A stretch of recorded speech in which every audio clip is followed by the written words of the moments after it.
running slow through the LCU.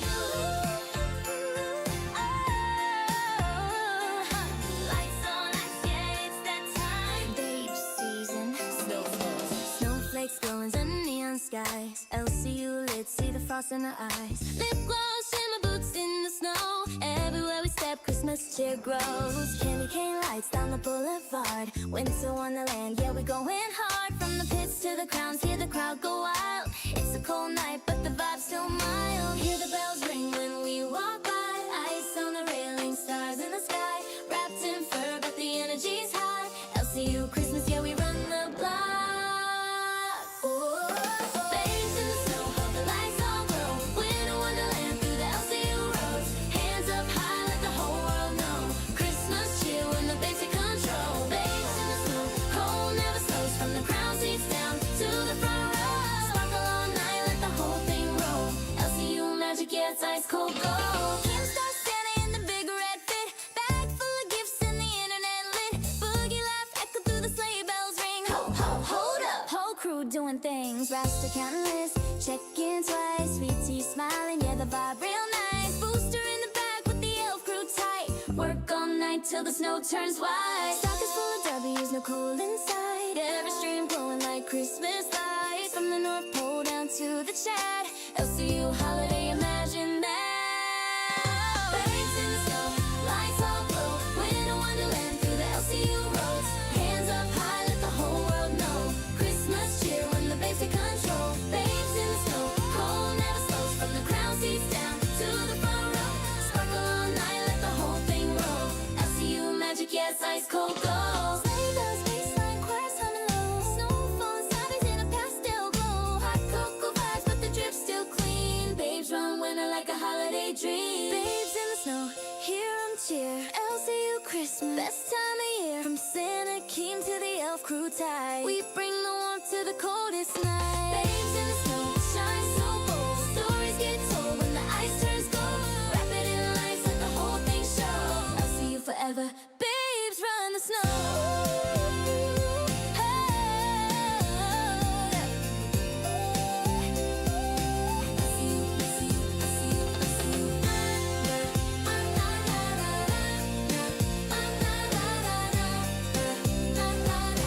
I'll see you forever. Babes run the snow. Yeah, Lacey and Smooch.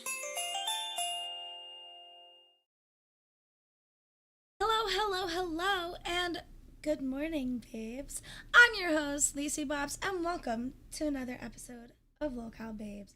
Now, if you weren't here on Tuesday, unfortunately, Smooch wasn't feeling very well, so we had to cut our true crime day a little short. But we didn't finish it, so we are going to be finishing it for you guys today. We've tweaked it, we've made sure it's all good. So I'm really excited. We made sure it looked a little bit different, so it wasn't just, the same old that you've already seen. We're excited to bring it to you guys. Also, if you weren't here yesterday, we have unlocked in our advent calendar. I am going to be doing stockings for $20. All right. So every 20 that you guys drop, put a name and put a color. I'm going to be writing your names, and they're drying behind me, right? And I will be hanging them up on my walls. They're almost dry, so I think I'm going to be hanging up today now. But yes, so please keep that in mind. Also, we have a goal to unlock our advent calendar for today as well. It's only $100, guys, so let's make sure that we get there. And let's go say hi to Boop Smooch now. Oh my God. Boop. I will say boop. I just called you Boop. Yeah. Boop. Okay. Yep. Becky. I'm gonna say Betty. I guess. God. How are y'all doing? How are you doing, Lacey? How's the chat doing? I mean, I'm doing really well. Sorry. I hope the chat's doing really well. Oh, well, I see our first comment was from Zachary, and guess what? He has more good news to share. No way! What is it? He proposed to his girlfriend last night. my god! Oh, let's go, Zach! Let's And of go! course, it goes without saying. Yes, she said yes, of course. So congratulations. Oh my gosh. Zach Oh. keeps making our morning, I I swear. know. That is Oh so my God. sweet. Zach is really, really making our morning. This is going to be a really good, really, really good morning. I'm so excited. If only if we had already sang this Christmas song. I know, right? That would have been amazing. So yeah, so don't worry guys. Today we're going to be going through the true crime a little bit faster just because we know that some of you already heard the beginning of it. And we have a lot that we actually want to talk about today. And you know, there's a lot to go over with our true crimes. So we're not going to rush, but we are going to go through it. Actually, Smooch, do you want to just start with the true crimes? Or not the true crimes. You know what? Fuck it. Actually, no, we're going to start with the true crime today. Yeah, that's what we're going to do. Sounds good. Sorry. Yeah, unless you, yeah. Oh, let me share that for you guys. And here we go. Oops. So, No, here we do not go. I also forgot to tell you guys, today we have Reapers versus Pit for our reindeer competition. So make sure you vote if you want Reapers versus Pit. Now, I think that this is a very important vote, y'all, because I gotta know. I know Smooch wants you guys to vote for whichever reindeer you think is cuter, but I kind of want to know which show y'all prefer. So drop $2. Let me know which show you think is better. Today, it's less about the reindeer and more about the show. Fuck it. Fuck it. Okay. Fuck it. Yep. We want chaos today. Chaos. Yes. Chaos. We do. So, yes, if you want to vote on this, if you want to say what show you think is better, back it up by a $2 bill.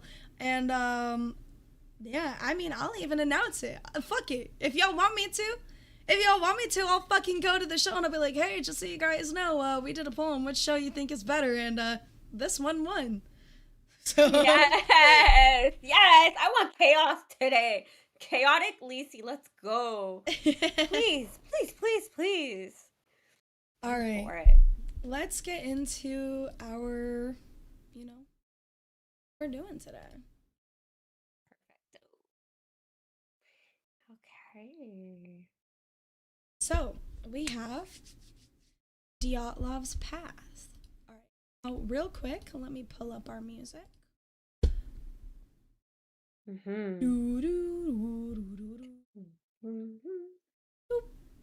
not allowed to sing.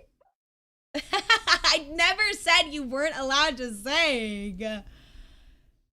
I never said it. She said it, guys. I have proof. I have proof. Booster, get up here and let everybody know that she told us both. No. What? Okay, girl, repeat the sentence. Repeat the sentence. Okay, Let the chat judge. okay. Bro, she's never going to... Pirate with the $2. Thank you so much, Pirate. Sorry, Bunny Boy, but my vote goes to Pit. Pit? Really? Yo, that's scandalous, not gonna lie. That's scandalous. Over Reapers? Not gonna lie, I really like Yo Mama. Always have. Right from the beginning. I voted for him over Billy. Can you imagine? I'm not gonna lie, I might literally have to vote myself today. Team Lolcow Babe all day. Tomorrow, actually, we are going to be doing our hours. So Zach, show up, and I hope you vote for us. Yes. That is so funny. Like, this one is really hard for me. Because it's Xylee Madame, where I started. And then Pith with Yo Mama, it's really hard. I mean, Yo Mama's been hilarious. Like, he always has, but lately he's just been killing it. Friggin' live made me laugh. Oh my gosh. We have to play that clip later when we get in our hot messes. It's a bonus. I'm dropping. Oh, thank you so much, Zach. Appreciate you. Oh, all right. So let's first, we gotta vibe. It's on. Now, let me. Oh my god! You know what? I don't even have shit pulled up. Give me a second. No problem.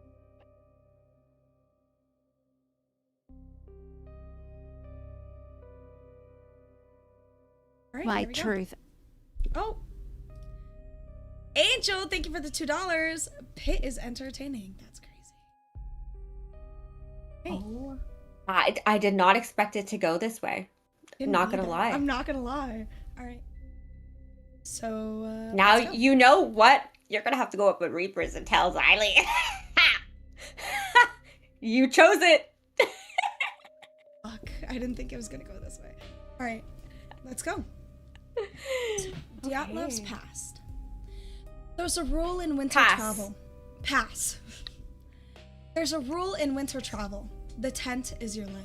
So when rescuers reached a lonely slope in Russia's northern Urals in late February of 1959 and found a tent, abandoned, slashed open from the inside, it didn't look like a normal emergency. Ooh, did they find anything inside there, by the way? Yeah. They found boots. There were still boots inside, coats, food, gear. And outside, leading downhill into the dark, there were footprints. And the craziest part is that some were still in socks, some were barefoot, and Oh, God. some had only one shoe on. Wow. Ooh, imagine seeing that. Little Have did they know, goosebumps. 9 hikers would be found dead. Some from hypothermia, some with crushing injuries that looked like a car crash. This morning, we're going to rebuild the timeline hour by hour, separate myth from evidence, and end with My the most truth at scientifically steady unashamed supported super explanation shattered on the table. $22. Not even a question. Oh, gosh. Reapers. So, Also, like, you can just where put steady did in it- red. Where did this happen?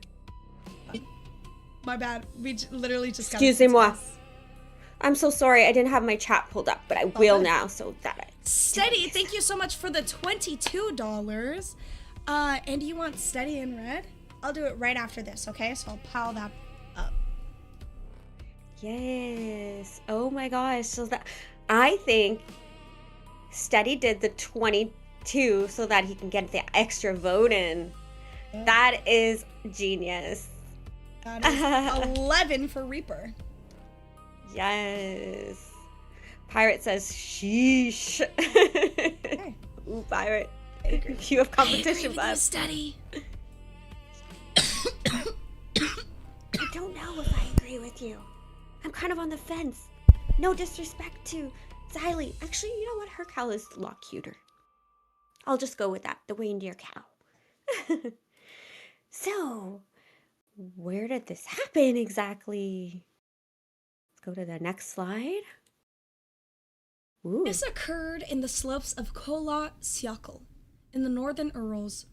Remote, exposed, brutal in the winter. Oh, gosh. Okay. So who they are? Oh, no. Oh, The route. The yeah. route they took. The route they took. Yeah. So this is the route. The group was As you- aiming for Torton, but their final camp was on Kholat Syakhl's eastern slope. Why don't you show us, Smooch? Yeah. So if you can see here, they started here, Sverdlovsk. Sorry if I say that wrong. And then they went up to Surov. So they took a train actually through some of this, and then they got a sled once they got here. And this is where we'll get into this a little bit later, but this part is important, okay?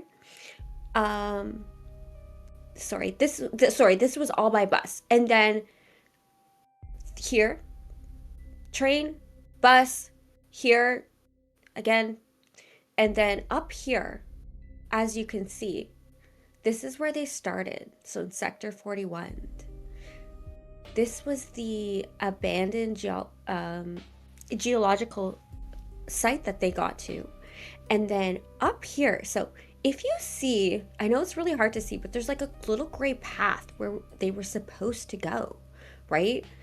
To get up to the Ortoten, yep, mountain. But they ended up over here, where that would become known as Dyatlov's Pass. So it's very interesting. So somewhere along the lines here is where our story is really going to get interesting. So let's go on to the next slide to see who they are, who they were.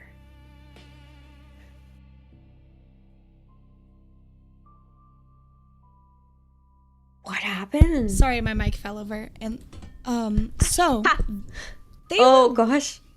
so they were university students, right?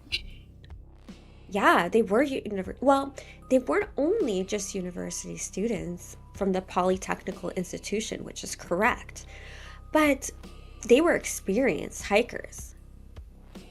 Oh, So okay. They weren't just reckless tourists then.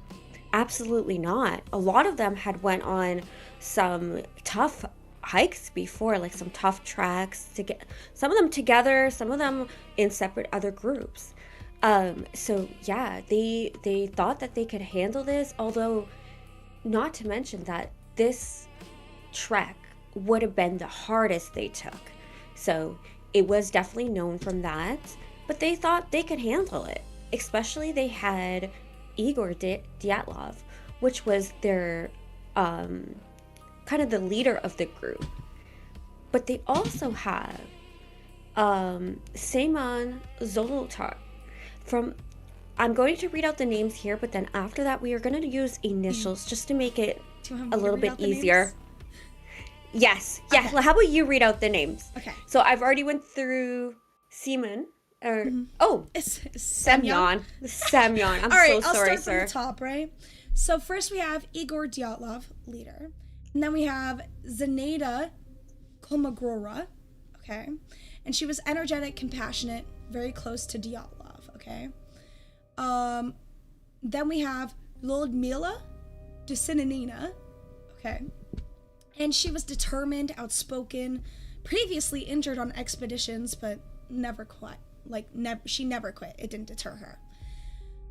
Then we have another Ludmila Dubinina. Oh, actually,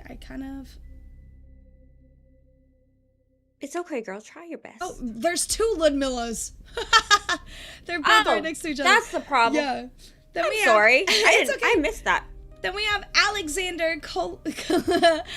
Kolevatov, who's quiet and intelligent. He worked in nuclear-related research. Yuri Doroshenko, who was physically strong, fearless, known for endurance and toughness. Rustem Slobodin, who was athletic, disciplined, known for strong willpower. Then there was Yuri Krivonoshenko, the humorist of the group, construction worker at a nuclear facility. And Nikolai Thibault Brignol, friendly and easygoing, well-liked by everyone. Semyon Zolotaryov, the oldest member, a World War II veteran with a mysterious background, he joined last minute, and Yuri Yurdin, who turned back early due to illness and was the only survivor, later becoming the key witness to the group's plans and equipment. Yeah, and I just would like to mention too that all of these students were in their early 20s, right? But however, Semyon was the oldest of the group at 38. So, I know we don't know much about him, but what we do know is that he was a very experienced trekker, and he was also supposed to be their guide. Yeah, no, 100%. So just to TLDR everything for anyone that's a little lost, right now we have 10 university students that decided to go on a hike into the mountains. They've done this multiple times before. One of them decided to leave early, so there were only 9 left. They died. They were found dead but we don't know why or how, and we're going to present that to you now. Yes. Okay. Now we So have let's- the timeline of events, Yes. right? Yes. So, as I mentioned before, on January 23rd, 1959, they leave by train and they begin their trek. On January 28th, they get to their first kind of rest place, and Yuri Yurdin turns back due to illness. Again, there's a spelling mistake. I'm so sorry, okay? Due to illness, and it was his leg pain. So he had a really bad nerve pain in his leg, so he just could not continue, which saved his life. And later on, you'll see that because he did turn back, they were able to then realize that the rest of the hikers were not where they were supposed to be at the time they were supposed to be, because Dyatlov promised to send a telegram back to Yurdin to let them know that they made it. And so then February 1st, they set up camp at Colette. And then, oh, sorry, I don't know why it's twice. I really don't know why. I created this through Gemini, and so that's why, and I didn't realize the mistake. I'm so sorry, guys. There was just a lot of information, but let's keep going. On February 2nd, that's when the hikers mysteriously perish, okay? And then February 20th is when the search efforts begin, because by this time, they knew that the trek should have taken about 16 days, but when he hadn't heard from them, that's when he sent out the search party. And then February 26th, it wasn't until February 26th where they found the slash tent and the bodies started to be found. Let's go on.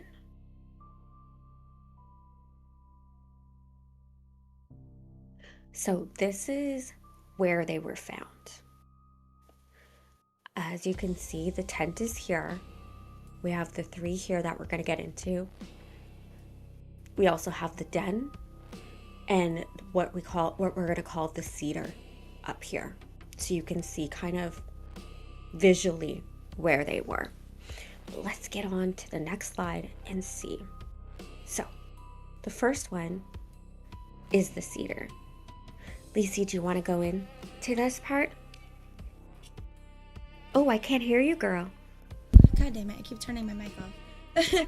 On February 27th at 11 a.m., searchers K and S, but their names are Koptolov and Sharavin, found the first 2 bodies. And these bodies were found under a tree near the forest's edge.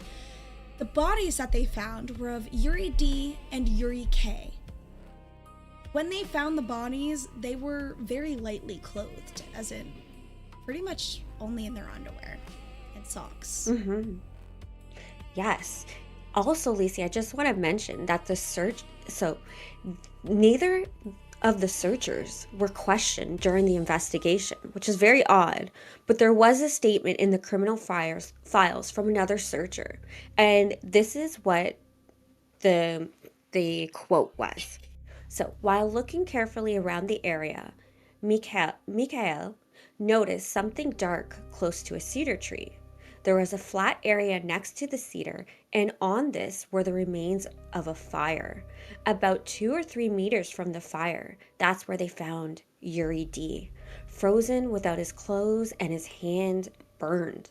And a little to the side, they found Yuri K in the same state. Under Yuri D's body were 3 or 4 cedar branches about the same thickness. So that's the end quote. That's just... I already have my theories. I already have my theories and suspicions, y'all. They're already cooking. I think I solved this case. Just like how I think I solved the last one. Oh my gosh. Hey, you know what? I have a theory too, and I can't wait to get into it because I don't know if ours are different, and I believe they might be, but we'll see. Okay, so just so everyone knows, right now we have the beginnings of them finding the bodies. There's only been 2 bodies discovered so far. Yes.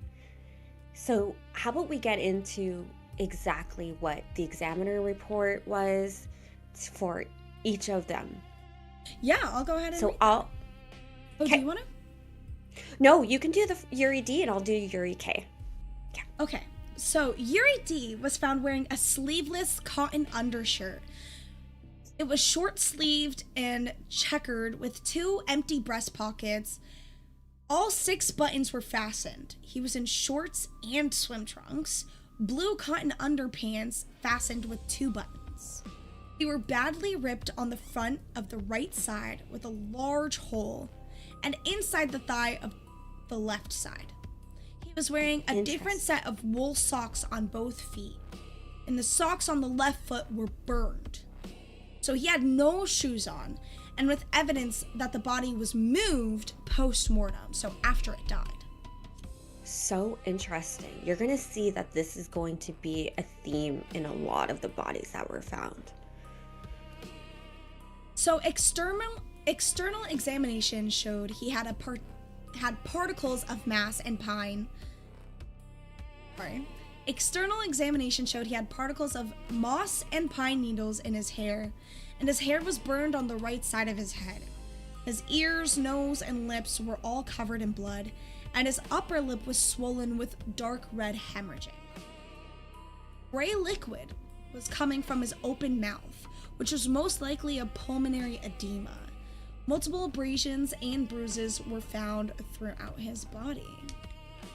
That's actually really freaking scary. Yeah. So just so you guys know, a pulmonary edema is also known as like pulmonary congestion, and it's excessive fluid accumulated in the tissue or air spaces of the lungs. Mm-hmm. So the injuries mentioned above occurred while he was alive. So everything I just mentioned to you shows that this all happened while he was alive. During the agonal state and after death, but were not enough to cause. They weren't enough to cause his death. So even though all of these things happened to him, right? Even while, he was alive, in the process of dying, and dead, none of his injuries matched cause of death. And so the conclusion is that the death of Yuri D was the result of action of low temperature or freezing, also known as hypothermia. So, in short, Yuri D died of hypothermia. Which is wild. And you're going to see again that these are common pattern in most of the deaths. Where it gets interesting is our last set called the den. And that's where it's going to get really mysterious. Okay? So, we'll go on to Yuri K. Yuri K's body was discovered underneath the cedar tree as well, like we mentioned. He was dressed in an undershirt, long sleeve checkered shirt, swimming pants, very interesting, and long underpants. His socks were the sock on his left foot was torn, and he also had no shoes. External examination showed damage, such as multiple abrasions and skin wounds caused by a blunt object that occurred as the result of falling or bruising against stones, ice, and other objects. The official autopsy report states he was found face up and sustained bruising on his forehead, his temples, the tip of his nose was missing, even though a chunk of his knuckle on his left hand was also missing. The examiner goes on to state no traces of blood were found, meaning it was most likely bitten by animals post-mortem, which is kind of interesting because they also found a portion of the knuckle from the right hand in his mouth. So if it was bitten by animals, the animals wouldn't have put that in his mouth. So it's really contradictory here. So, the back of his right hand was swollen and his fingers were brownish purple, and the tips of his fingers on the right hand were dark brown color with minor skin abrasions. The injuries, again, we're repeating this, the injuries mentioned above occurred while alive during the agonal state and after death, but were not enough to cause death. So all of the injuries above were not enough to cause death, which is interesting because he did say that the hand, the knuckle, was post-mortem. So it's really weird in that part. And the conclusion, therefore, is that the death of Yuri K was the result of the action of low temperature freezing, also known again as hypothermia. So Girl, Yuri was found, right, with, discolored hands. His knuckle was bitten off, but post-mortem. So while he was dead, his knuckle was bitten off. And somehow his knuckle was in his mouth. Interesting. I have thoughts. Very interesting. I have Me thoughts. too. I'm saving them. Thoughts. Yes. Okay. So, next slide. Yes. So, there you go. So now we're getting into the next 3 bodies that were found. So between that tree and the tent, they found 3 more bodies, positioned as if attempting to return uphill. These bodies were of Igor, Zenaida, and Rustam. So Igor was found wearing unbuttoned fur, sleeveless vest, side. He was found wearing an unbuttoned fur, sleeveless vest, okay? On the outside, it was blue cotton, and on the inside, it was like that dark gray fur, okay? Now, apparently, this belonged to Yudin, and case files say he left the vest to Kolatov, to Igor, but Yudin himself said in 2008 he gave it to Dorshenko, right? Either way, it was not, I'm just going to take this little part out. Girl, please don't do that while I'm in the middle of reading it, too. That fucked me up last time. I know, no. It's just that last part. You already read it. So I'm just taking that little part out because it doesn't make sense. So if we go by Yuri Yudin's statement, that means it wasn't giving to Dyatlov. It was giving possibly to 2 other people, right? Like one or the other, but not Dyatlov. So that's also very interesting. Pretty much the files say Yudin gave it to Kolatov, but apparently there's record of Yudin himself in 2008 saying, no, I actually gave it to Dorshenko. So maybe he just lent it or something. Regardless, Igor was also in a blue sweater, a long sleeve red cotton shirt, and in the breast pocket of that shirt, there were 4 anti-inflammatory pills used for wound infection. Okay. So he also had ski pants over his pants and a sleeveless cotton singlet. Okay. He had no shoes on as well. He had 1 cotton sock on his left foot and 1 woolen sock on his right foot. It's hard to explain, really why he had 2 completely different types of socks on, but he might have just had, 2 socks on 1 foot and then, took them off to protect the other bare foot. It might have even been someone's sock who gave it to him to protect him from, from his feet, from dying, from his feet, from getting hypothermia. So an external examination showed he had minor abrasions on the forehead, upper eyelids, left cheek, and he had brown and red abrasions on both cheeks with dried blood on his lips. His lower jaw had a missing incisor. Alright, so one of his teeth was missing. Mucosa was intact, so that suggests that the tooth was lost long before the final trip.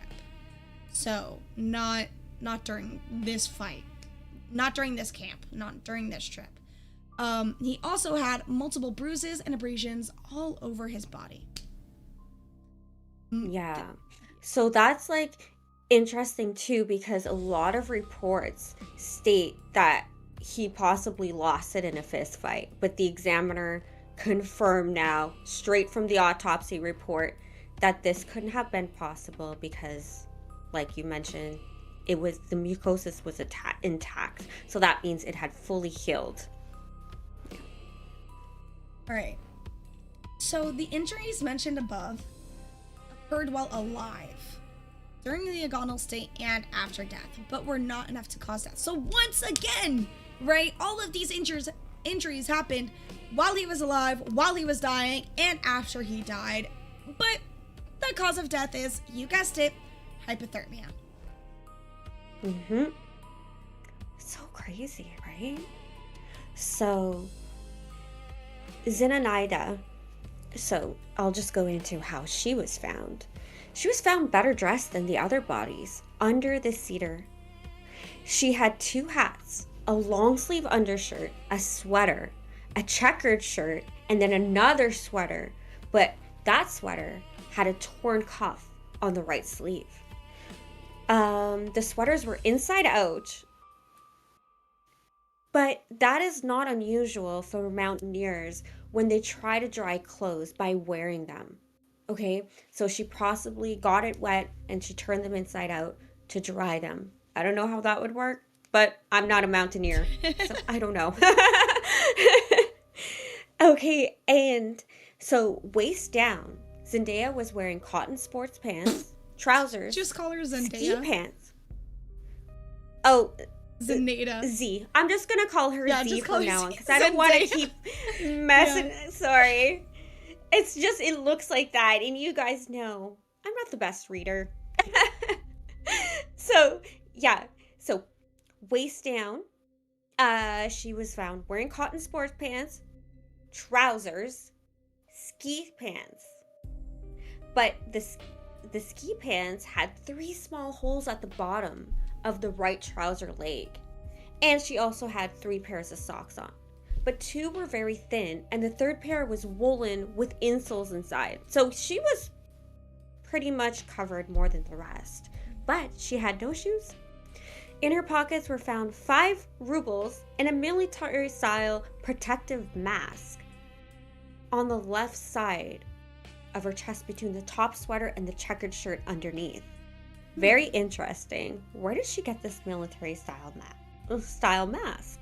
Because that wasn't in the reports that they had taken those with them, right, in any of their journals, and there's a lot of journals to go through.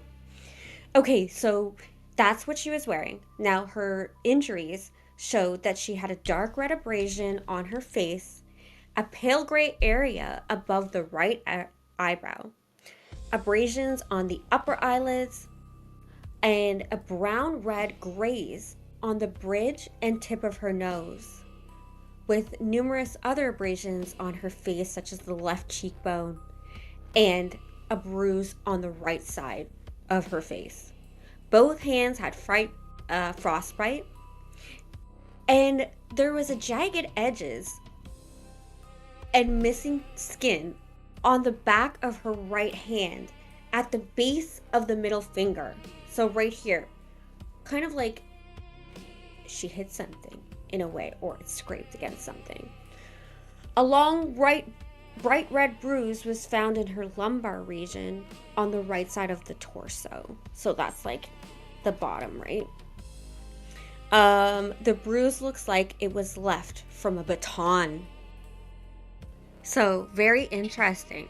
If you guys remember when we were going through an earlier, I believe it was Yuri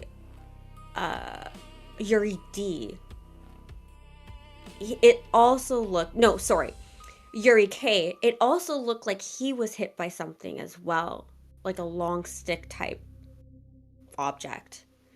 So, let me go back here.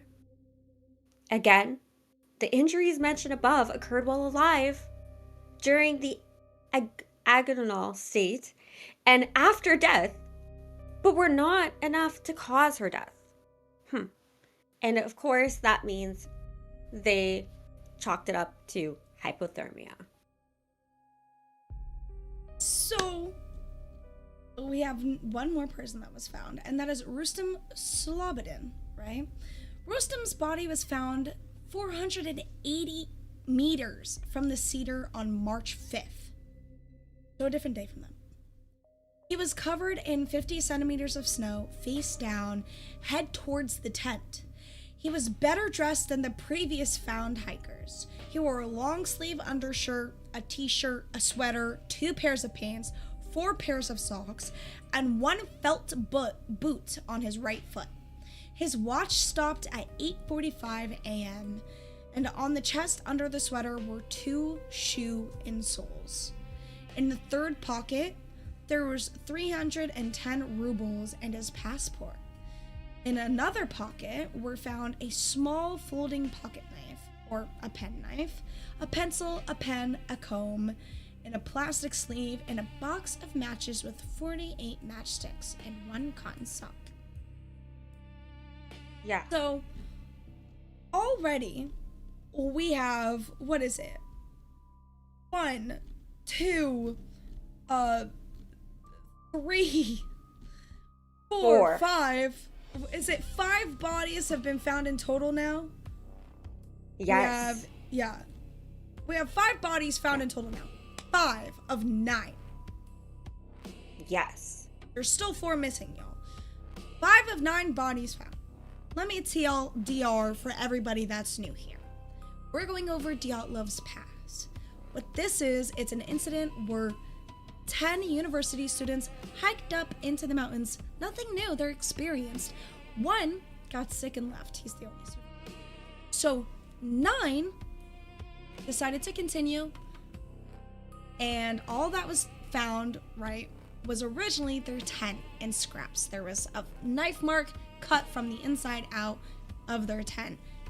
Footprints trailing away, and so far we have found 5 of 9 bodies. All with mysterious abrasions, bruises, things of the sort all over their bodies, and yet they all were declared to have died of hypothermia. Yes. Now, So let's. Sorry. Are you getting into the external examination? Yeah, no, you can get into that. Okay. I was just gonna say, like, just continuing from your TLDR. So now we're just gonna get into the external examination of. I'm just gonna go back up. Of Rustam. Get the name again. Rustam. Yes. So Rustam's external examination showed hemorrhages in the temporal muscles. Okay. So that's his temples. Minor brownish red abrasions on the forehead, brownish red bruises on the upper eyelid of the right eye, with hemorrhage into the underlying tissues. And he had swollen lips. There were traces of blood discharge from his nose, with swelling and a lot of abrasions on both sides of his face. All bruises and scratches were blamed on last-minute agony. So, he was in so much pain, he was scratching and beating at his face. That's what they're saying. Interestingly, he had multiple abrasions and bruises on his hands, similar to Dyatlov, which again are common in fist fights. So, Yes. it's possible the 2 of them started duking it out. There were bruises on the left tibia, and epidermis was torn from the right forearm. He had a fracture to the frontal bone. It's in your head. And the medical examiner suggests that the fracture in his skull could be done with some sort of blunt object, and that Slobodin probably suffered loss of coordination due to initial shock right after the blow that could speed up his death from hypothermia. Although it's still kind of unclear how he managed to harm, his hands and legs. But when a person falls, even in an irrational state, it's usually the palms that suffer the most, and injuries to the head are less common because, you're catching yourself. It's also unusual to harm the face and sides of the skull while the back of the head has no damage. So in case of Slobodin's body, we see the opposite. His injury pattern is a reverse of what we would usually see in injuries suffered by a freezing man in the last minutes of his life. Rustam's body was in an icy bed from the hardening of the thawing snow, right? So the snow started to harden and it created that ice that we normally see sometimes. This means the body fell when relatively still warm and there was a noticeable heat exchange into the environment. This is the only dying spot that looks like it hasn't been doctored. So all the others look like they were moved somehow. This one's the only one that they think was untouched. And once again, his cause of death was ruled as hypothermia. None of the injuries that I just mentioned were ruled as his cause of death or enough to have killed him. Mm-hmm. Crazy. So all 5 of these were all ruled hypothermia. All the injuries occurred when they were alive and could not have killed them. So interesting. And I just want to point out on the slide for those of you who are not just listening but also watching. So this was how the body of Dyatlov was found. This was not Zendaya, but Z. Z's body was found like this. And this was the final body of Steuben. So, yeah. Rustam. Rustam, sorry. Slobodin. Yes. Very chilling. I know it's very graphic, but you can't really see anything of their features or anything like that. It just goes to show, like, you can even see here clearly Rustam, where they were talking about how the snow was like compressed inside, right? So that was very interesting. Yeah, honestly, theories, because people can say, oh, this is solved. It technically isn't. It's still considered unsolved. They just have very plausible theory on, like, what happened. However, a lot of people just don't buy that shit. And we're telling you why. Wanna go? Mm-hmm. Yeah. So weeks later, after the snow melt, they found the remaining 4 deeper in the woods in a ravine area under heavy snow. Also, we call this the den. These were the bodies of Alexander, Nikolai. Ludmila. Sorry, there's a little bug. And I'm sorry, Semyon. there was a little bug beside me. I'm so sorry. I didn't mean to. Yeah. So let's get into Alexander's, how he was found. So his body was well insulated, but he was missing a hat and shoes. His upper torso was protected by a sleeveless shirt, a long sleeve shirt, a sweater, a fleece sweater, and a ski jacket with the zipper found unzipped. So very interesting how they were found. The ski jacket was damaged though. A big hole in the left sleeve had burnt edges. His right sleeve was also damaged. The jacket was unbuttoned and unzipped as mentioned, a strange finding from a person who was supposedly dying from cold and hypothermia. The lower part of his body had shorts, light pants, ski pants, and another pair of canvas pants. From the right pocket, doctors retrieved a box of matches that was soaked wet. His feet had no shoes, but they were protected by home-knitted woolen socks with sites of fire damage. His right foot was also protected by a light sock underneath a woolen one. Interesting. We've heard that before in some of the other ones. His left foot had similar 3 socks. Additionally, a bandage was discovered on his left ankle. But it was probably put there before this incident, since the group left their first aid kit in the tent. During autopsy, the following objects were retrieved from his pocket: a key, a safety pin, some blank paper, and 2 packages of pills. So they were called soda and codeine. I'm not sure what a soda pill is though. I'm not sure. I don't know either, to be honest. But so Yeah. hold on, I'll look it up real quick. Of soda. Yeah. Was it soda or just like sodium? Well, it just said soda. So maybe that's like Okay. how they refer to sodium. Well, unfortunately, we don't know. But it could. Who knows? It could be anything. Yeah. And codeine. Yep. It would basically be like an Alka-Seltzer. That's what I'm thinking. Yeah. That's what I'm thinking as well. The waistband of his sweater and the lower parts of his trouser later... Okay, this is where it gets interesting, guys. It later tested radioactive. And his clothing is not the only clothing. Just giving you guys a sneak peek. That did test radioactive. So now let's get into his injuries. So there was a lack of soft tissues around the eyes. Eyebrows were missing, and his skull bones were exposed. The base of his nose was flattened, with the nostrils compressed. However, this doesn't necessarily mean a broken nose, right? Because the rest of his nose was intact. He had an open wound behind one of his ears, and his neck was deformed. Super creepy. That is super creepy. Again, the conclusion was the death was a result of hypothermia. All of them. Hypothermia. All of them. Hypothermia. That cold, man. Yep. Oh, no, we have to go through Nikolai first. The rest. Oh, so Nikolai Thibault Brignol. He was found wearing a canvas fur hat and a home-knitted woolen hat. His upper body was protected by coldness by a shirt, wool sweater worn inside out, and a fur jacket on a sheepskin.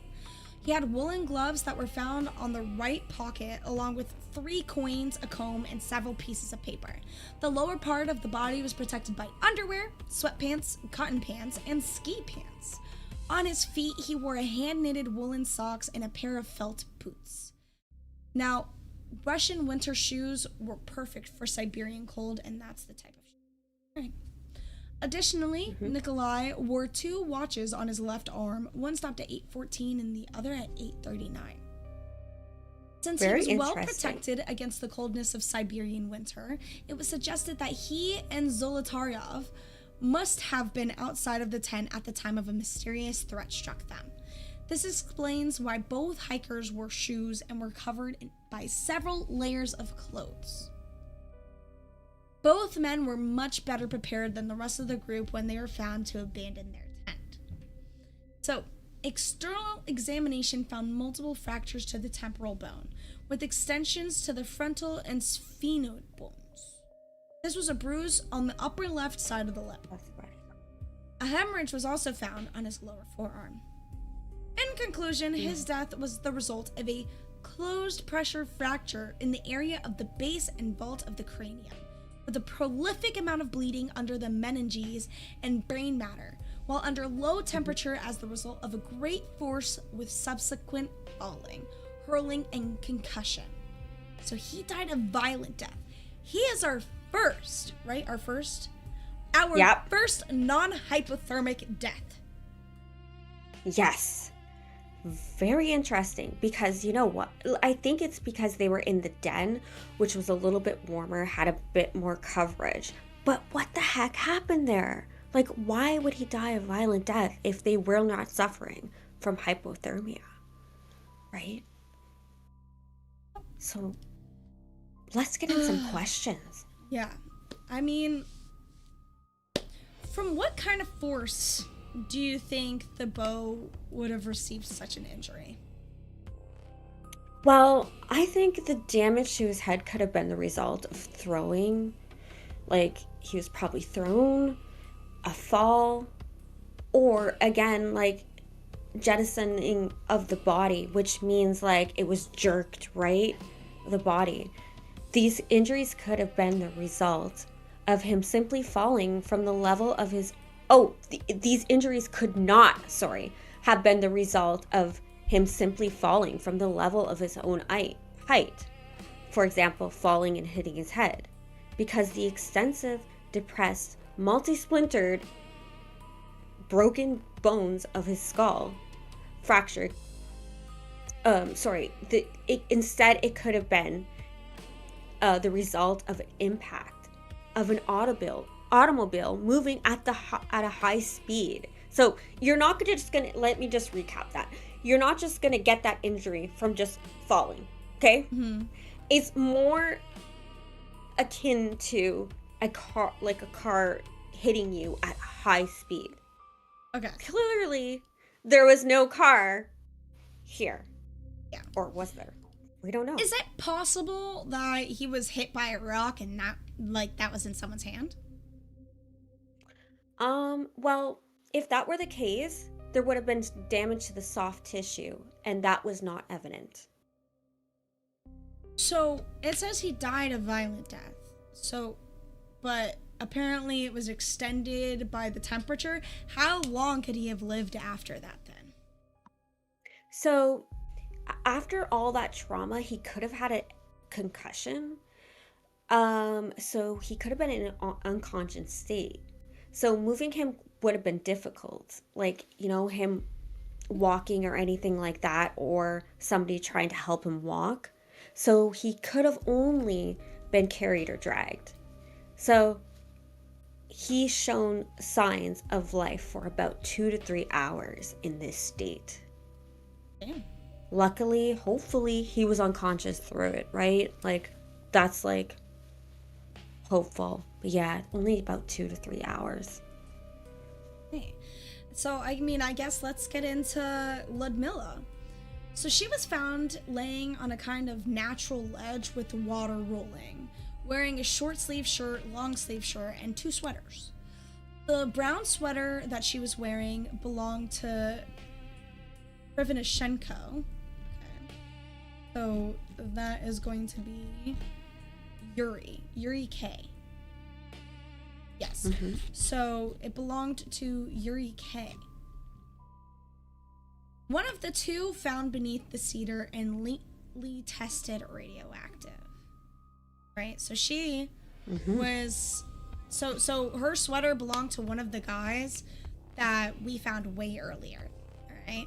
And tested radioactive. The body was dressed with underwear, long socks, and 2 pairs of pants. The external pair was badly damaged by fire and subsequently ripped. She also wore a small hat and 2 pairs of warm socks.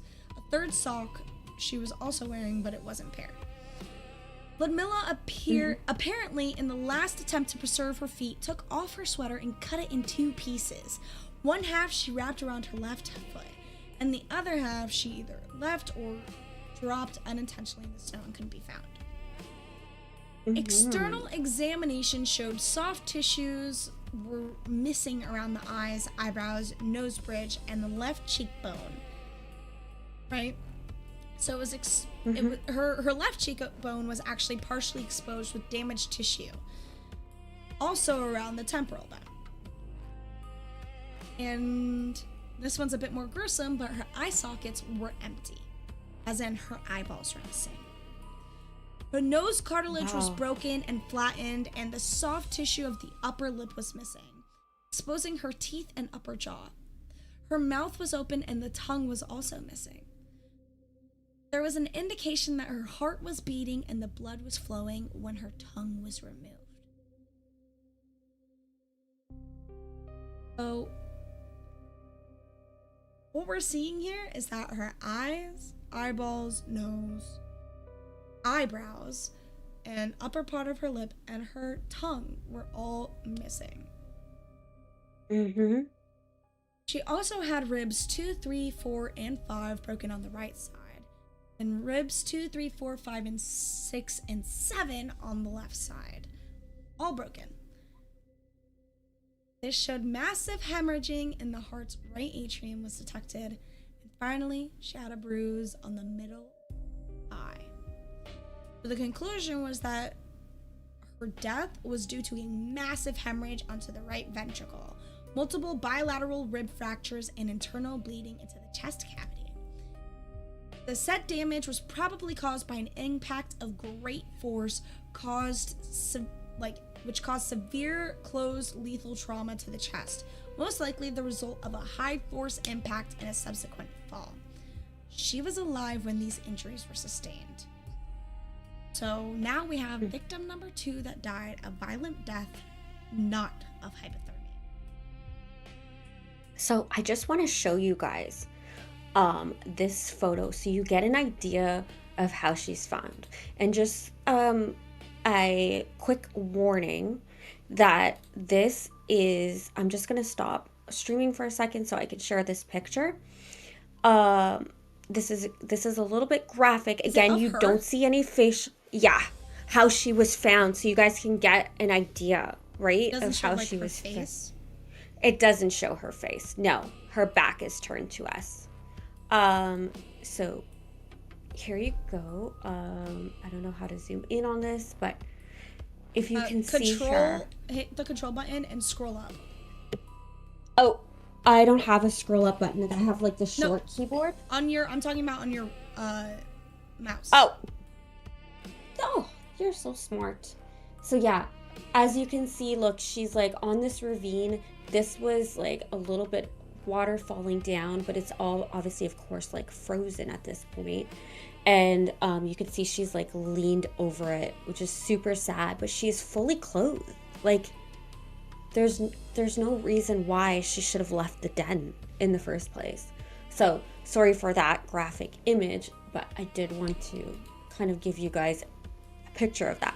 Now, also, I wanted to add this very brief thing as well. So like I mentioned earlier, they most of them did keep a journal. The journals are very, very interesting, but there's a lot in there that gives you a better, like that's how they were able to figure out like kind of where they were, where they stopped, what happened where they stopped, etc., what kind of tools they had with them, etc., right? So she apparently might have had a premonition. And so, because her diary reads, so on January 24th, she's like, yes, and I generally liked to add fuel to the fire. Damn me to hell. That was her first, like a little quote from her journal. On January 25th, the next day, she says, the mood sank. I generally am very, very sad. So that was like, she was getting like these bad vibes, right? And then on January 26th, the day after that, she said, mood is bad and probably will be for 2 more days. Evil as hell. So interesting. They were already starting to see the mood was shifting between the hikers. She doesn't say why or anything like that. So that's why they say that her behavior could only really be explained by a premonition of an impending mortal threat. Apparently she also had like telepathic abilities as well, which is very interesting. But yeah, I just wanted to share that as well. Yes, this is not really technically paranormal, although it could be. But just wanted to share that as well because I thought that was really interesting. That seems like really interesting, honest, especially that she diaried so much of it. That's a little unnerving. It is very unnerving. I also want to say, hey, listen, guys, like the stream, please. If you're still here, go ahead and like the stream because you're listening for a reason. Like the stream. Yeah, like the stream. At least just to show respect to the true crime that we're doing, That's why we're being really low-key today, because this is really upsetting. Doing the research, it was very, very difficult in this case. Do you want me to get into the next one? Do you want to get into it? I can get into it. That's totally fine. Okay, so sounds good. Semyon Zolotaryov. He was found wearing 2 hats, a scarf, a short long-sleeve shirt, a black sweater, and a coat with 2 upper buttons unbuttoned.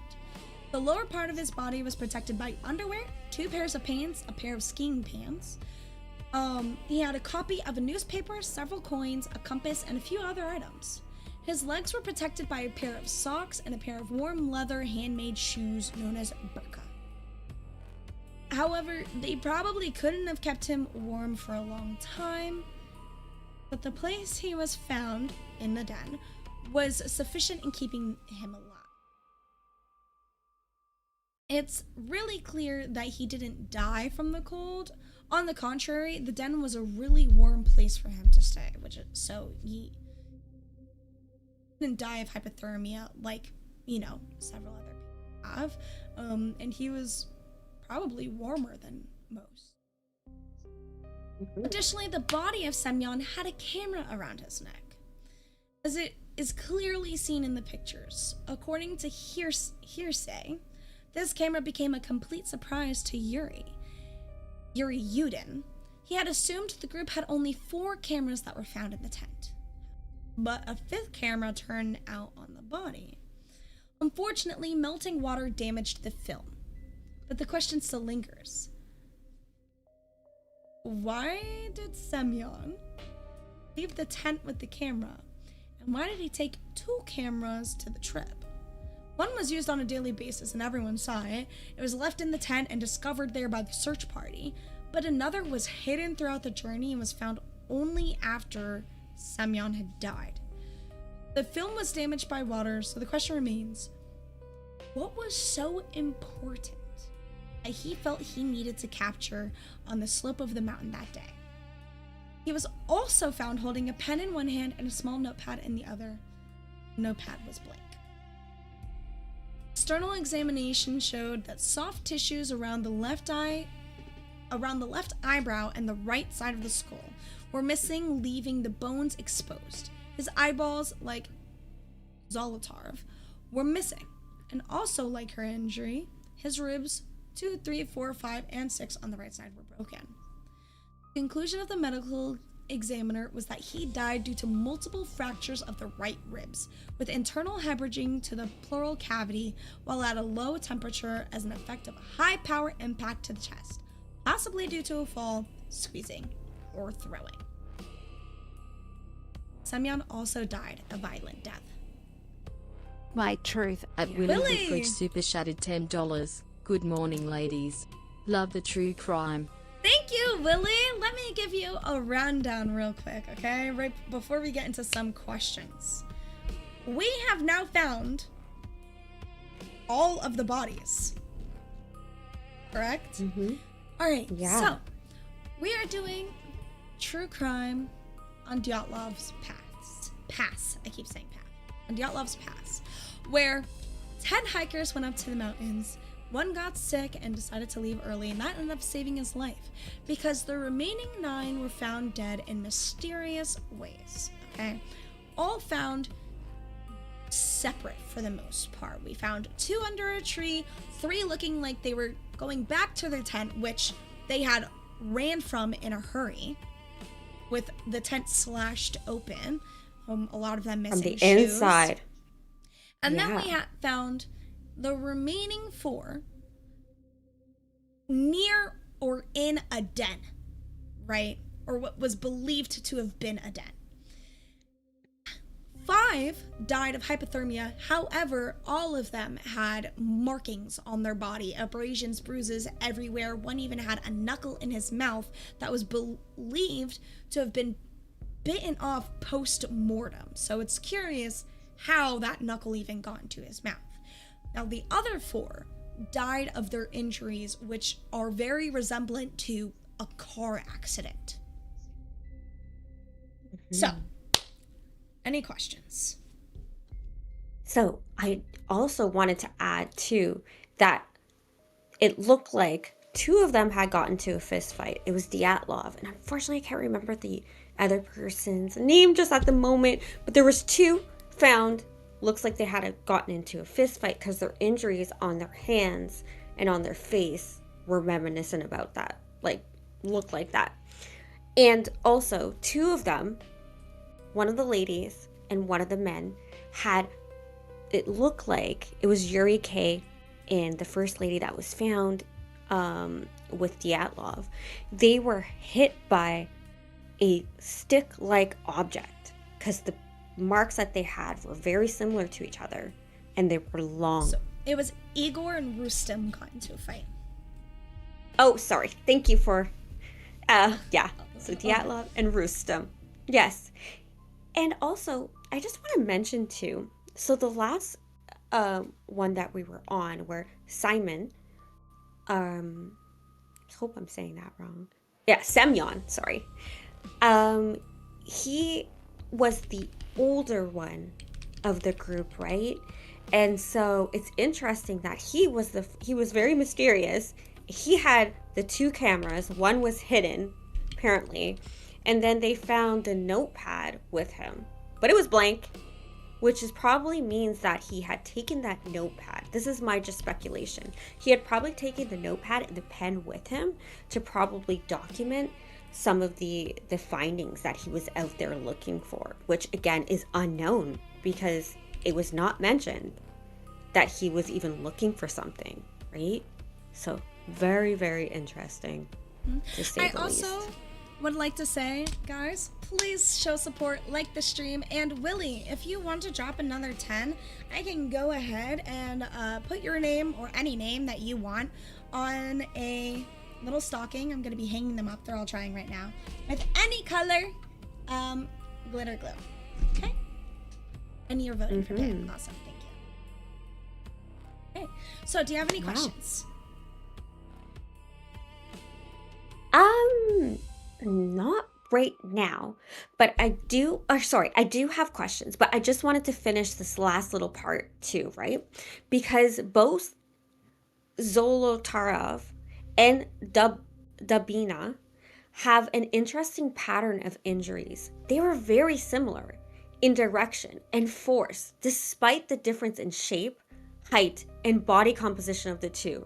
This would suggest that whatever caused these injuries was not a single uniform event, right? But it was like, it's so weird how that could have happened to both of them, right? Because if it was, let's say, a single event that happened, they both died at the same time, right?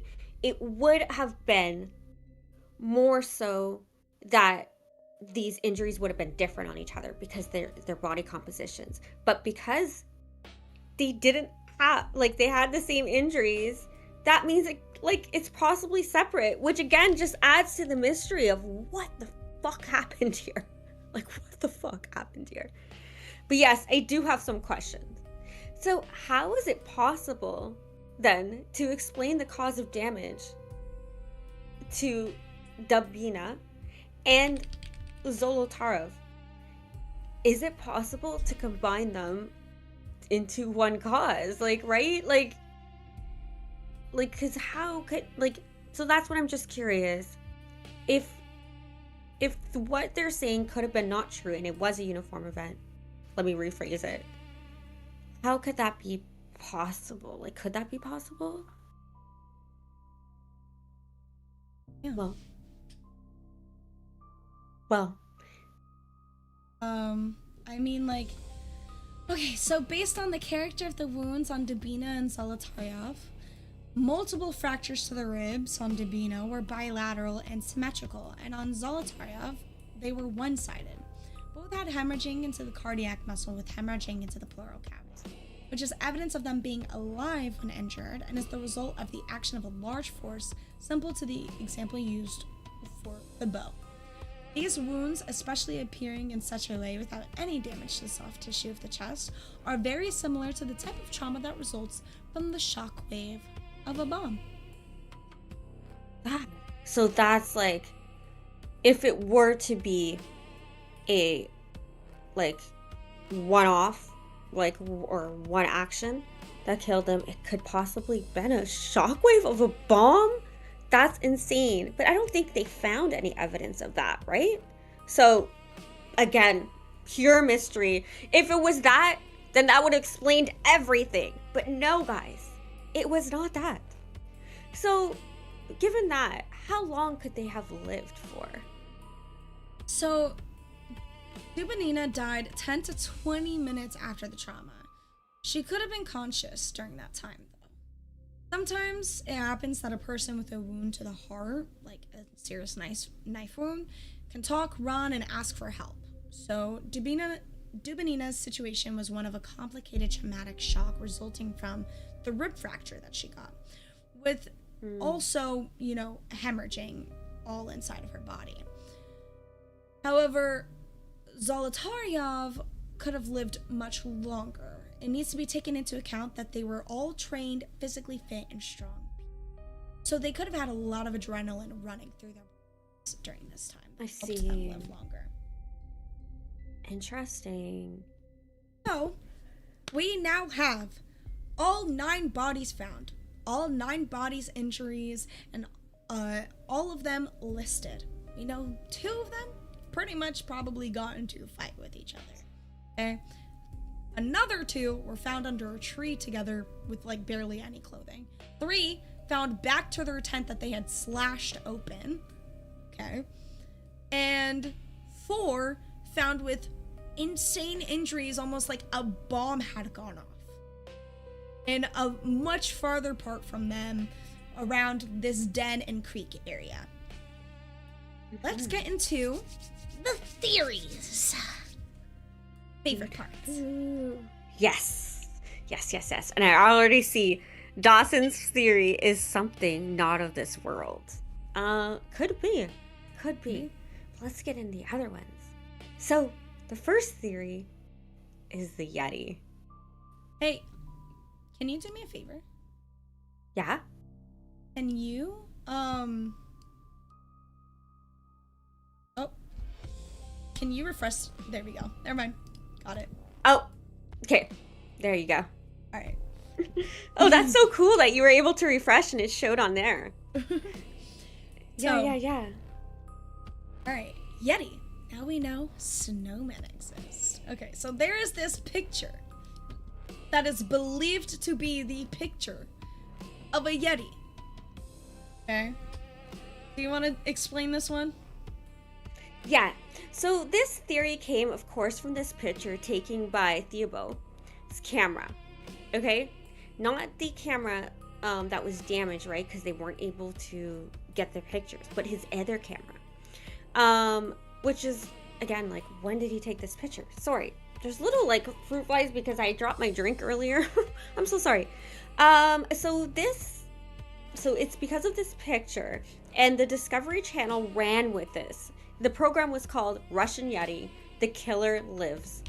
And it was that sensationalized the Dyatlov Pass Incident by framing a tragic and unresolved the hiking disaster as a paranormal mystery involving a Yeti. So yes, Dawson, that is one of the theories that is mainly out there. While the case contains unusual elements, such as the hikers fleeing the tent and being found partially undressed, plausible explanations like an avalanche are well supportive, yet largely ignored. Because there's reasons for that, right? Instead, the program relies on speculative claims, misleading questions, selective evidence, and a dubious photograph to suggest the monster involvement, aka this picture.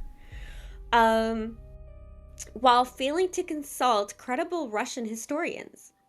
Even cryptozoologists interviewed objected to the show's predetermined agenda. Ultimately, the documentary sacrifices fact, context, and dignity in favor of the ratings-driven monster mythology, further undermining Discovery's credibility as a non-fiction broadcaster. So basically it's saying that because of this Discovery Channel's show that they put out, and because there was a lot of, like, they sensationalized the story a little bit too much, that's why they're thinking it's pretty unclear. Okay, and also I want to mention this, okay? There was a newspaper that was found in the tent. Although this is highly debated since it was never put into evidence. This is only based going off of what this researchers found. There was a picture though, but they think that it was doctored, of the newspaper.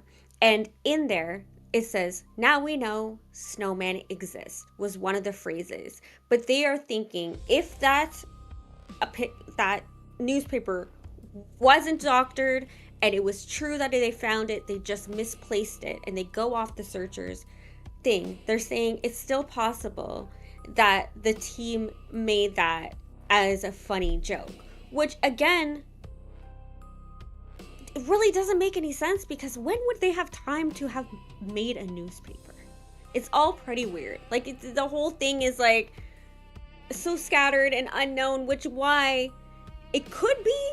I mean, what is this? Looks like it could be possibly a Yeti, but also it does look, in my opinion, like a man just wearing a bunch of stuff, and the picture is very blurry. It is in black and white, so it's all speculation. Lisi, though, I want to know what you think. Do you believe the Yeti theory could be? So if you look at like the other images that follow this one, it literally shows that it's one of the other guys in an outfit. There's other images that are around this one, right, that like kind of show it, and it literally just looks like one of the guys. Like that looks like a picture of one of the guys, dude. It is not does, him. yes. On to the next theory. On to the next theory. Yeah, let's go to the next theory. I don't The believe next this theory one is either. UFOs, or glowing orbs, okay? So there was historical reports and retellings about lights in the sky, but this doesn't really explain everything that we just told you. There's a photo labeled number 33, sometimes misnumbered number 15, that has fueled UFO-related speculation, okay? Some theorists And suggest... that photo is... Oh, sorry, Lacey, I didn't mean to cut you off, but that's this photo here. Yep. Okay. Some theorists suggest the group was scared away by unidentified aerial phenomena, a claim loosely supported by reports of Soviet rocket launches and eyewitness accounts from geologists who observed glowing, pulsating objects moving towards the mountain on the night of February 1st, 1959, the night that they, are suspected to be and have died. Lead investigator Lev Ivanov later stated that he and E.P. Maslenikov found treetops scorched without a clear epicenter, and that under pressure from Soviet officials A.P. Kirilenko and A.F. Yeshtokin, he removed references to fireballs, UFO sightings, and related testimonies from the case. In a 1990 article, Ivanov claimed these phenomena were central to the true cause of the tragedy, noting the selective, unexplained nature of the burn marks. Although UFOs were officially dismissed as pseudoscience in the USSR, Kirilenko's documented interest in the subject, including KGB briefings, adds an unusual dimension to this theory. So, glowing orbs and UFOs. Do you think that is what happened? Do you think there were aliens? I don't know if well, okay, some of the bodies did look like they were tested on, right? Like, but I don't think it was aliens that was doing the testing. So, I'll just leave it at that. Last one, or not the last one, another theory, which I feel like is a more believable than UFOs, is that there were secret military tests and radiation poisoning, okay? Do you want to get into this one? Can also, make it a little fast, because we're running out of time. Okay, so the theory proposes that the Dyatlov group died during a classified scientific operation involving the launch of radio probes containing short-lived radioactive isotopes. A missile strike may have ruptured one or more radio sonas, releasing radioactive gas and toxic sulfur-based compounds into a small area, such as chemicals, including... They go on to list some chemicals that would oxidize rapidly in the body and leave little direct trace after death. But their physiological effects, pulmonary edema, enlarged heart, borders, especially in the right side, organ congestion, and dark liquid blood were present in the victims. So that is kind of like going with that theory, right? Mm-hmm. Prosecutor Ivanov's remark that it was as if an air balloon had burst supports the scenario. High humidity and radiation could have intensified the formation of toxic gases like hydrogen sulfide. The delayed search with the bodies found nearly a month later coincided with the decay of phosphorus, and witnesses reporting darkening skin coloration consistent with phosphorus poisoning. So there was abnormally high radioactive readings. So in the brown sweater on Dabina, the trousers lower part on Kolatov, and the waistband of the sweater of Kolatov as well. So the clothes could not have been contaminated without having been in the presence of a radioactive contaminated place, concluding that the clothes were contaminated by radioactive dust, which supports the theory that a cloud of this radioactive material could have burst. This particular contamination exceeds the normal level for people who work in radioactive substances. The dust more than likely fell down from the atmosphere. So that is this one, which I totally believe could have been the case. And this then, is my theory. My theory is this one: the avalanche or snow slab. But next. Yep. This one's my theory. So, However, Polatsyakal is not considered avalanche prone. It is relatively low, not very steep, and diaries describe thin snow cover, though a small slab slide cannot be entirely ruled out. Supporters argue that a minor snow shift could have damaged the tent, forced the hikers to cut their way out, and driven them downslope out of fear of a second slide, with later winds erasing evidence. However, this theory has serious weaknesses because the group's footprints show a calm, orderly descent, inconsistent with panic or severe injuries, and it is implausible that hikers with broken ribs and flail chests could have walked unaided. As experienced mountaineers, they would also have known that abandoning warm clothing greatly increased the risk of freezing. Photographs weeks later show gear still upright on the slope and the tent entrance elevated, with only the middle collapse, suggesting localized snow accumulation or human action rather than an avalanche. So the reason why I think it was a slab avalanche, right? even after reading that, Yes. Is because I think that it was two things. I think that they were testing some military operation, but I don't think it was a radioactive military operation. I think that they were like testing some drones and stuff like that. They heard a boom, they got scared, maybe heard some rumbling from the mountain and left the tent in a hurry, right? I think they left the tent in a hurry, and we know that Igor, right, Dyatlov, he was very orderly about stuff, and he was probably like, everyone leave now, without panicking them. They've been up mountains before. I doubt they would leave, be so frenzied as normal people would be. They've done this how many times before? They probably experienced other, slabs and shit like that. So I don't think that they would be in a rush pushing each other over, but I think they'd know they need to get the fuck out of there now. I think that in their hypothermic state, they all started fighting each other. I think that the den caved in when they got to the den because compacted snow, maybe from another blast, can have the same simulation of a car accident. And the radioactive outfits were also supported by the fact that the two people wearing them were known to have worked in a radioactive plant or in a shop that did radioactive testing and nuclear testing and things like that.